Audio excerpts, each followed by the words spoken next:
Welcome to another episode of Accessibility Insights. I'm Eugene Wu, the CEO of Venngage.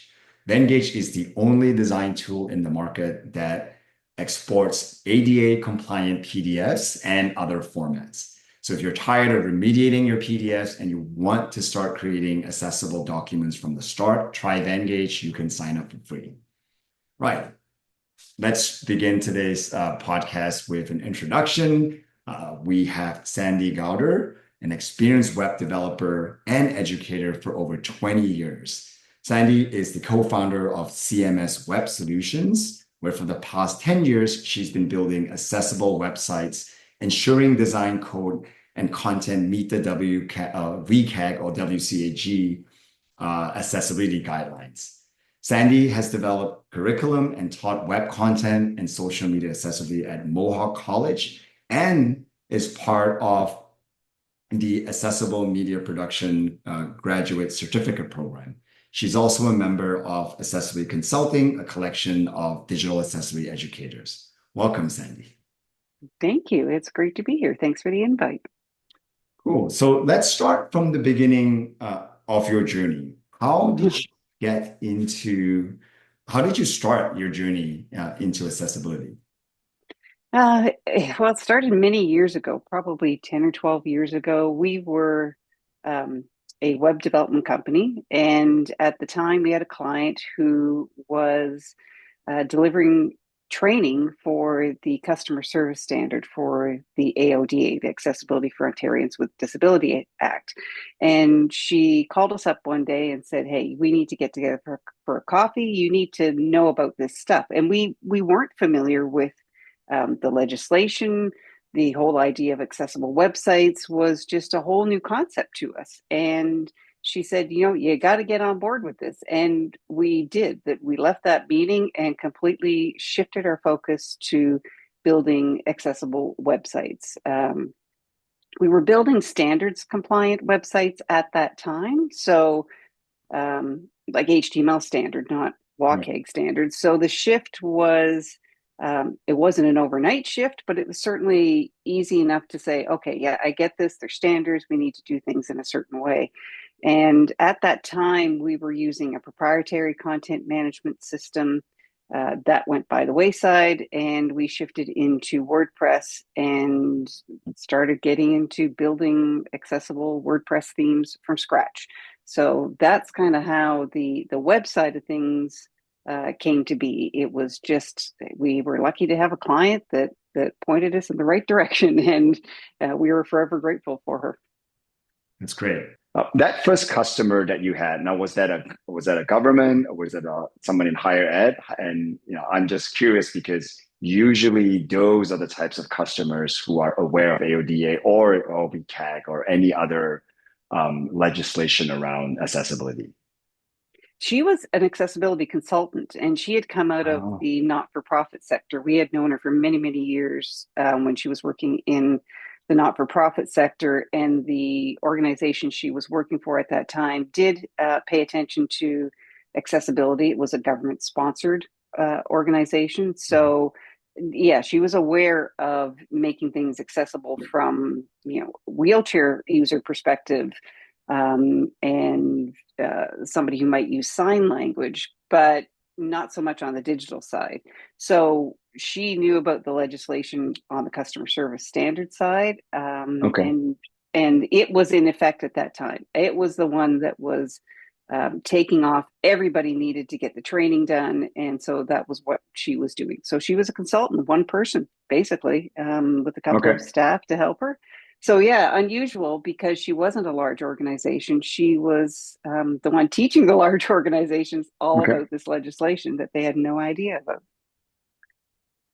And so she was your first customer who wanted the websites to be accessibly, compliant.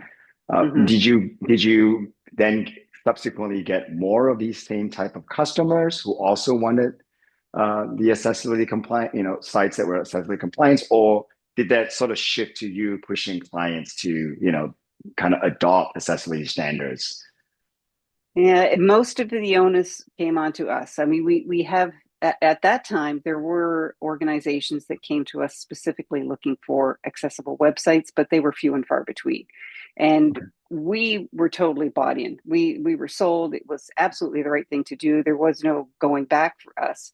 So we would talk to every client about it. Some would say, "Oh yeah, that's great. Let's do this."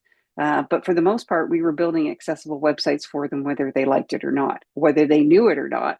We were just doing it because that's how we had to do things. So um, there were, even today, there's still not a lot of clients that come to us and say that accessibility is the most important thing for them.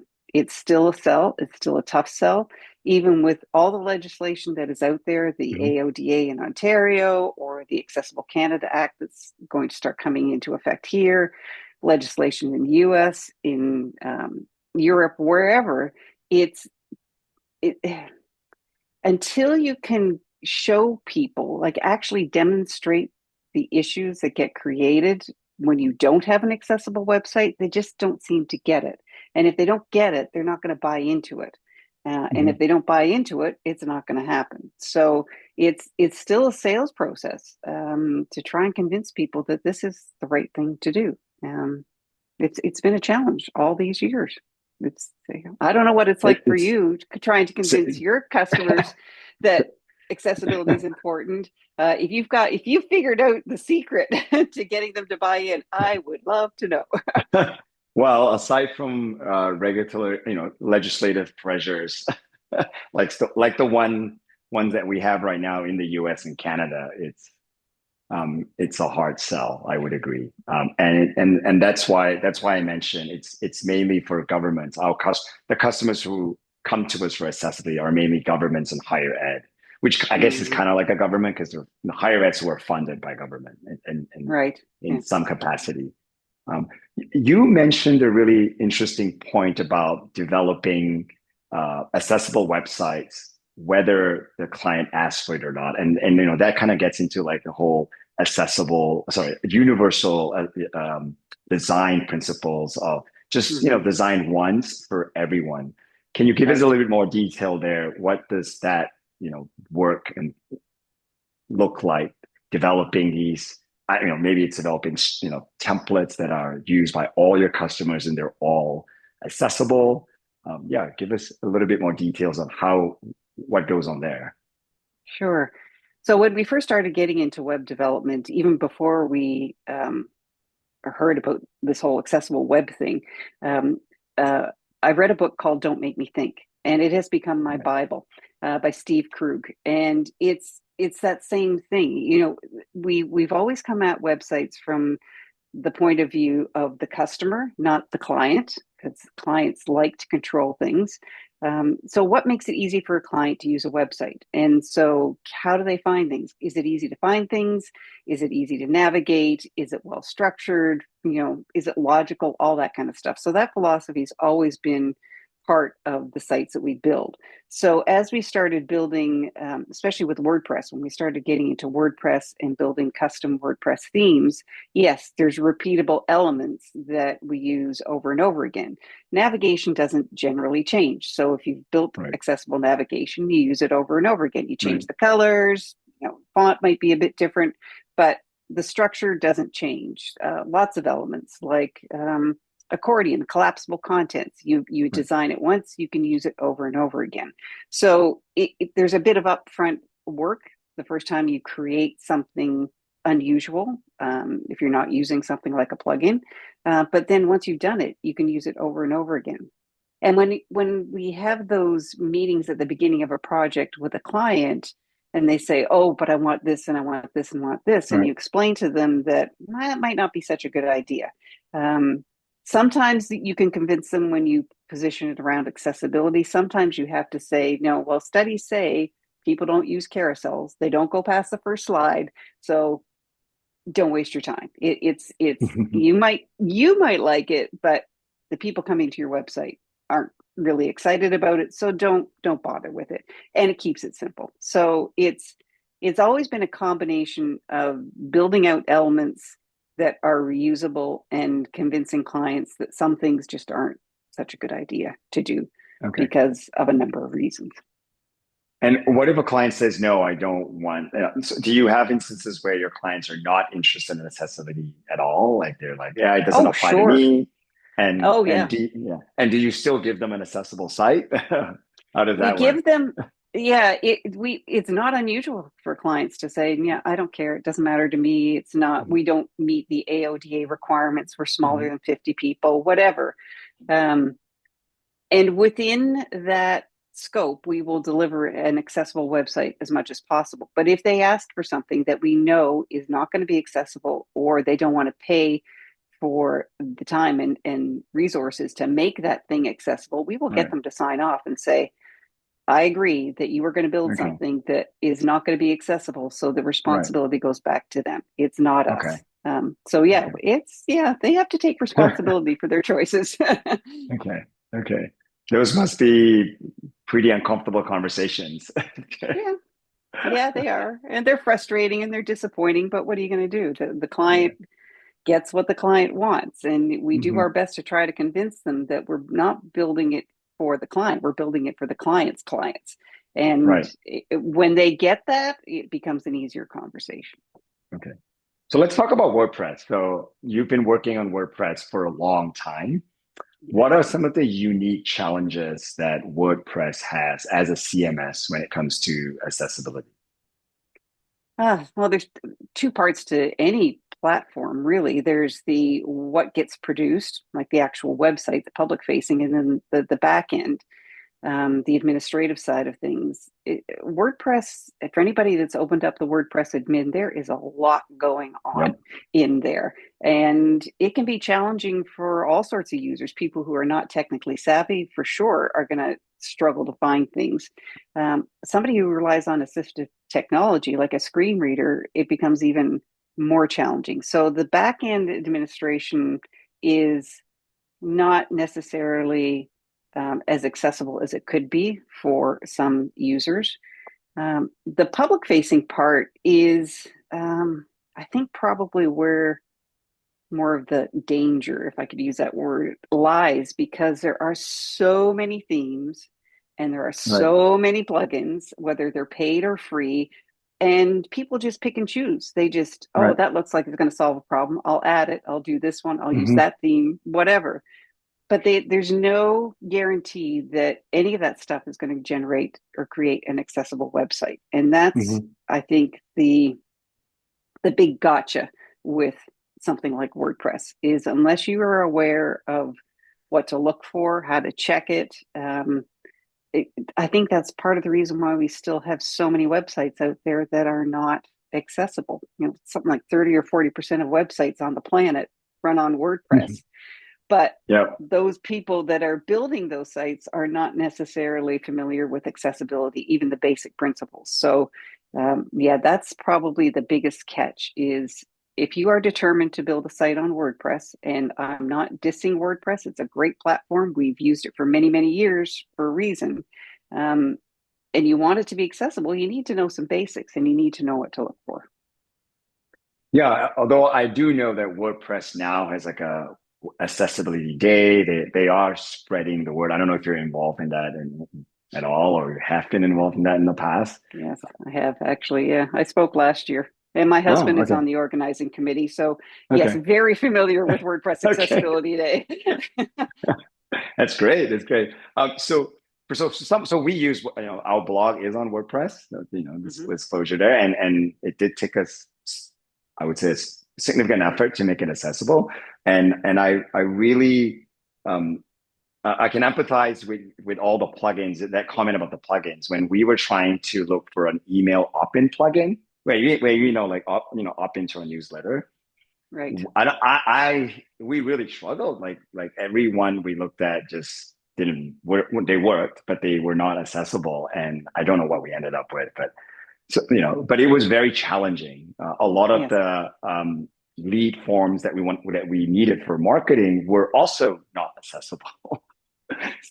So do you have like a set of plugins or tools that that you can share, like that will be pretty practical, for someone like us, or others that you have on your list of accessible plugins that people can use, or themes or something like that? Yeah. Well, so we build from scratch custom themes. So Okay. we don't customize off the shelf themes. We build from scratch. And for all along, I've been using advanced custom fields because advanced custom fields lets me control the HTML output, and it lets me control what the client enters as far as data is concerned. So that was um, a way to create repeatable elements that I can use from one site to another with changing styling and that kind of thing. And it also lets me control output, control semantics, control if I need to use ARIA to add to certain elements, right, then I can do that through the theme and through that plugin. But that's for elements that are pretty, not too complex, but you need to build something for it. Things like calendars, which are super complex. I rely on My Calendar by Joe Jolson. He's one of the organizers of WordPress Accessibility Day, and I'm happy to give a shout out to him. His calendar, I've used it ever since we've needed to have a calendar. It is accessible out of the box. And so that's a go-to for me whenever somebody needs a calendar.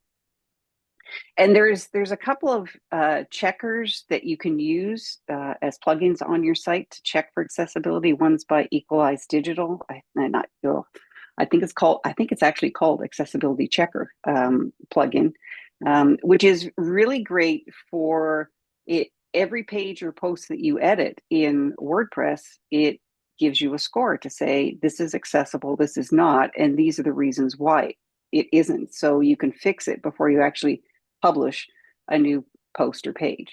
And so that's really helpful for any organization that's got a WordPress site and they are committed to making sure that it is accessible. I mean, it's not going to check everything. It's not going to check the quality of your writing, for example, but it will check if you've made bad choices with color or, including links properly, things like that. So it's an excellent tool for somebody who's getting started, especially the content creators, the people that are putting the content in. They don't need to know about all the back end stuff, but they still need to make sure that whatever content they put on a site is accessible. Are they using videos with captions? Are they uploading accessible PDFs? Are they using headings? All those things content creators still need to worry about as well. Which brings me a good point on guardrails. So yes, you can have like accessible themes. And I'm a big fan of guardrails. I mean, Venngage has a lot of guardrails against bad practices. And I've seen some content management systems where, if you upload an image or a photo, it will prompt you for the alt text. So it's done proactively as opposed to like at the end where you have to use the checker and stuff like that. What are your thoughts on that? And what is your experience on like implementing these, whether it's custom or from a plugin, these guardrails to help content creators, I guess, conform to the accessibility standards, or at least educate them on them?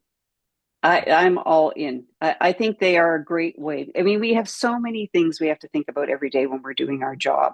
And if accessibility is not the primary focus of your work, you're not always going to remember things. So having those, are you sure you want to hit publish? You haven't put in an alternative text.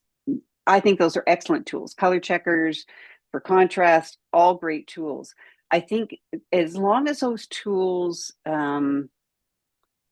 like alt text is the one thing that jumps out to me, because you can write alternative text that is written for SEO, for search engine optimization, but that's not really what alternative text is for. So saying, yes, you need to put in alternative text, but also guiding them to say, briefly describe the picture as opposed to no guidance whatsoever, I think is also important, because the right tool in the wrong hands doesn't result in a good product at the end. So there's a bit of education. I don't think it's a stretch when it comes to education, especially for content creators. They don't have to get into the weeds of code, but there are those guardrails are a great way to kind of reinforce habits and develop habits for sure. Yeah, and to your point on alt text, so our tool has an AI generated alt text. So if you're a bit too lazy, you can just click on the button, and it gives you a good start at least. Yes. And especially with the most recent updates on ChatGPT, it's getting better and better. The image descriptions are, in fact, sometimes it's too verbose, and you have to like, oh, I should just edit it down. Yeah. Yeah, I love I love AI is not going to solve all our accessibility problems yet. They're a great tool. I use it if I have to write something from scratch. I just throw some ideas into chat, Yeah. and at least there's something to work with. And I think that's the same thing with alternative text. If you're lost as to how to describe something, it's a great way to start and to edit it.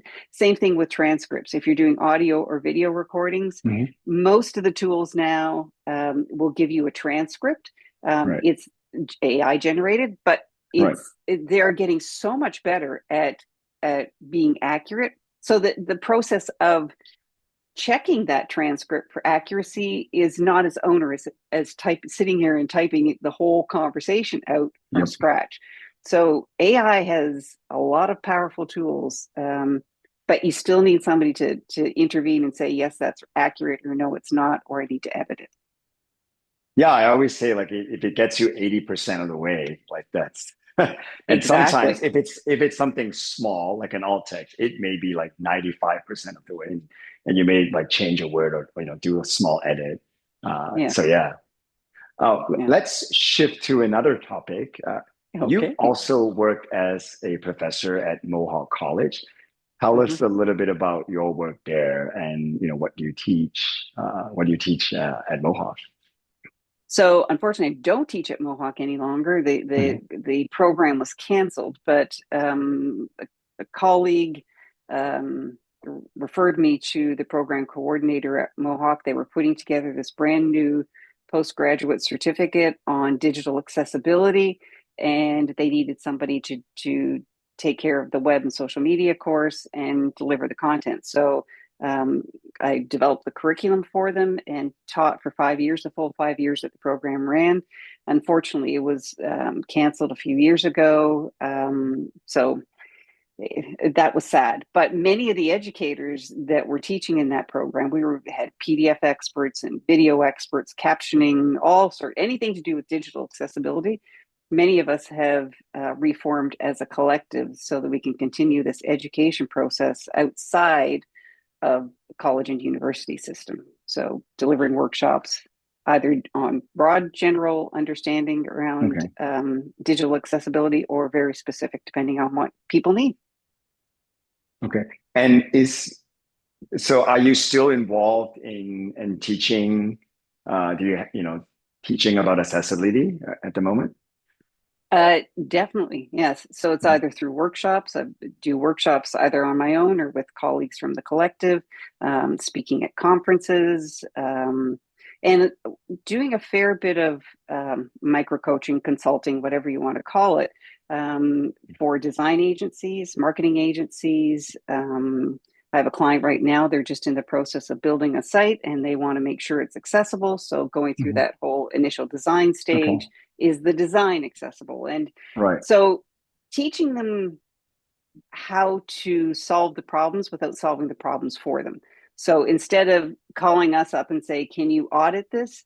We say, no, I'll show you what you need to look for so that you can learn how to do this. I mean, there's not enough accessibility professionals out there.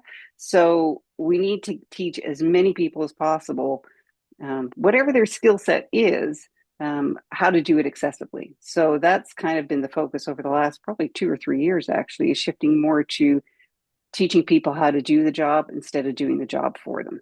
Because you can't develop new skills if somebody's doing the work for you all the time, right? Right. And during your work with designers and marketers, I think one of the pushbacks we often hear is that, oh, accessibility just means, will mean that we cannot be as creative, we cannot be as, quote unquote beautiful, and now the site has to be Mhm. boring. Mhm. Have you heard those kind of Oh, comments?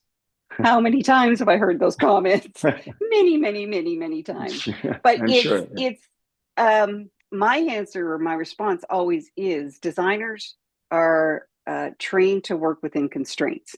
If you think Right. about somebody who has to design for an 8.5 by 11 piece of paper, a print document, they have very clear constraints and they come up with creative ways to design for that 8.5 by 11 piece of paper. Well, accessibility is just another set of constraints. It's a different it's a different box, but it's still a constraint. So if you're telling me as a designer that you can't work within that set of constraints, then you're telling Mhm. me you're not a very good Right. designer.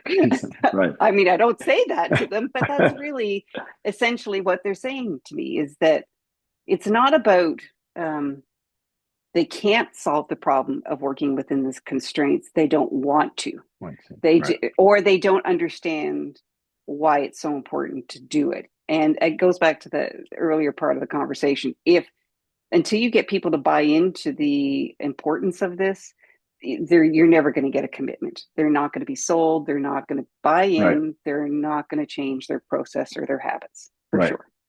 Yeah. I also have experience on the other end where, the accessibility czar would come in and say, all right, well, ban all, I'm exaggerating, ban all colors from the site because nobody knows how to do color contrast. Or you could only use 4 colors, and these are the Mm, 4 colors because we've checked them all. That I'm exaggerating, but I've also been into those situations, and the popular one now is ban all PDFs, like at every single one. You just have to use HTML for everything, which mm. I mean, I put I you don't out of know business, how. but Yeah, yeah. I don't know how that would work, yeah, but sure. Um, yeah. what's have you had experience with that other extreme as well? Um, oh, sure. People Yeah. just, I mean, there's lots of even universities that I'm aware of that were sued because their PDFs were Right. not accessible, and they instead of fixing them, they just take them all off the Take website. them off. Right. And so, Right. how does that solve the problem? That means nobody has access to it. Never Exactly. mind that Yeah. this group that needs it to be accessible. So it's not a solution. It's a matter of prioritizing what needs to be addressed, what doesn't need to be addressed. PDFs serve a purpose. There is no doubt that PDFs serve a purpose. If you're trying to create an annual report, that's pretty tough to do well in HTML. It does Hmm. it that's what PDFs exist for. So I think it's more about choosing the solution that's appropriate to what you're trying to Right. do. And so this all or nothing kind of approach usually ends up making it worse for everybody involved. And when we talk about design and accessibility, I always go back to Apple. You love them or hate them. Apple has always been about simplicity. It's Hmm. always been about making it easier for users to use their devices. And they have been building accessibility features into their products a long, long time. Long And time. Yep. we all end up taking advantage of it.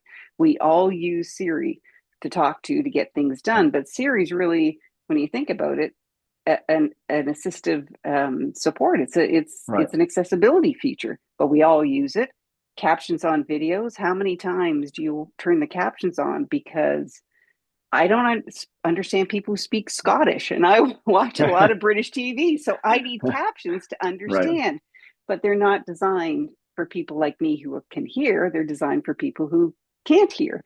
But all these things that are developed for certain groups of people as an accessibility feature, it's amazing how many of us who don't need that as an accessibility feature latch onto it and say, oh, this is great. I'm going to start using this.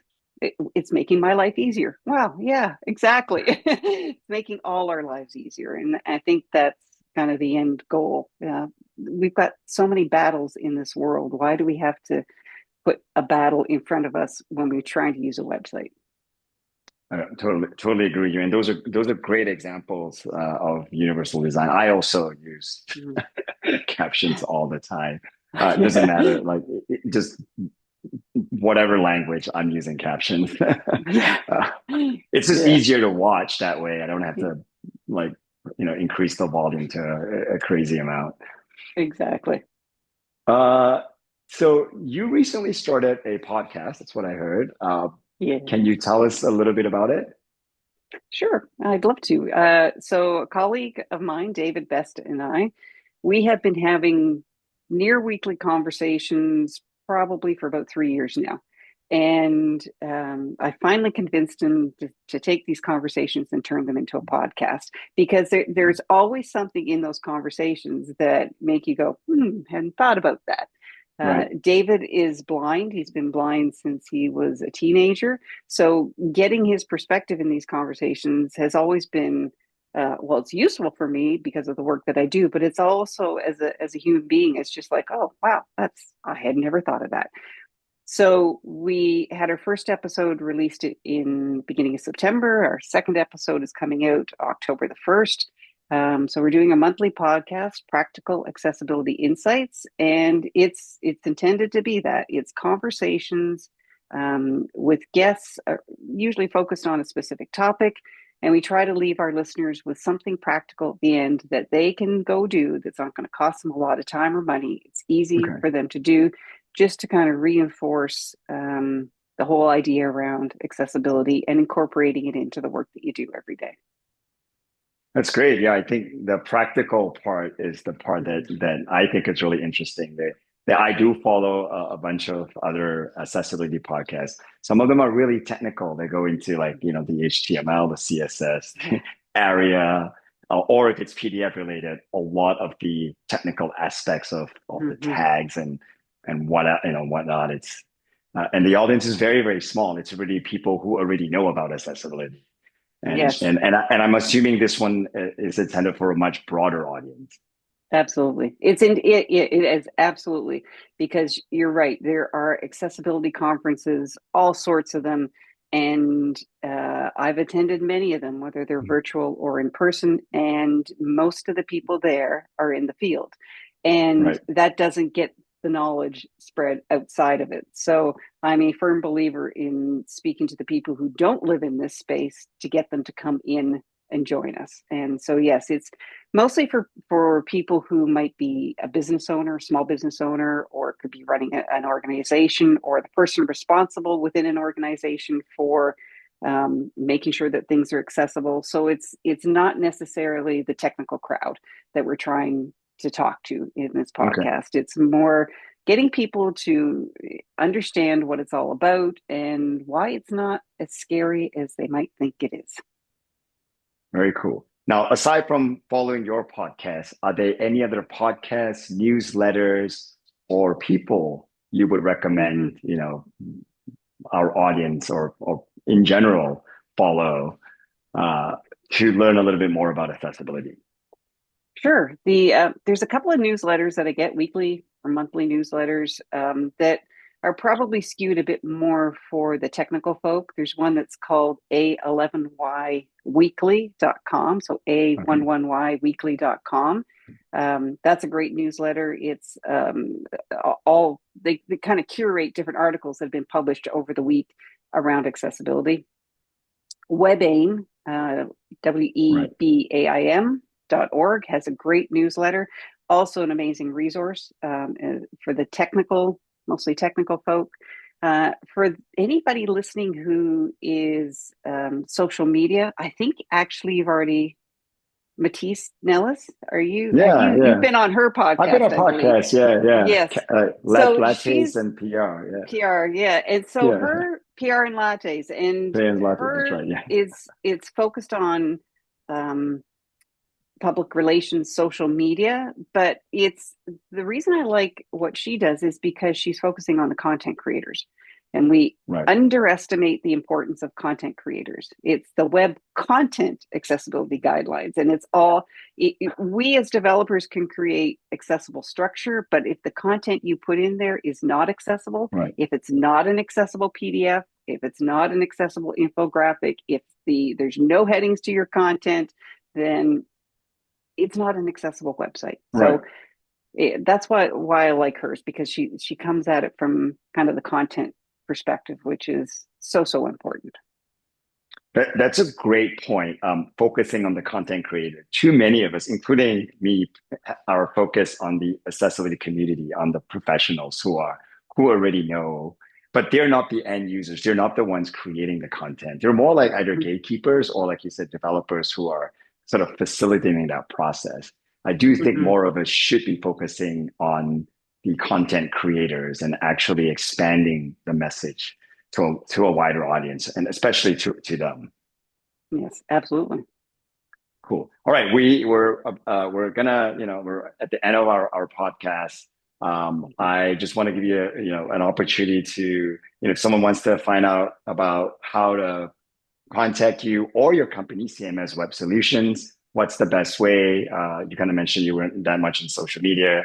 Is it? But I'm sure you're on LinkedIn, because you are on LinkedIn. Yeah. So, what's the best way to get in touch with you? So people can connect with me on LinkedIn, Sandi Gauder, SandiGauder. Our company website is cmswebsolutions.com. You can reach me there, or you can follow the podcast, Practical Accessibility Insights, available on Spotify and all your favorite podcast platforms. Very cool. I'm gonna definitely follow, and listen. So I'm looking forward to that. Thank you very much, Sandi. This has been great. Thank you. It's been lovely.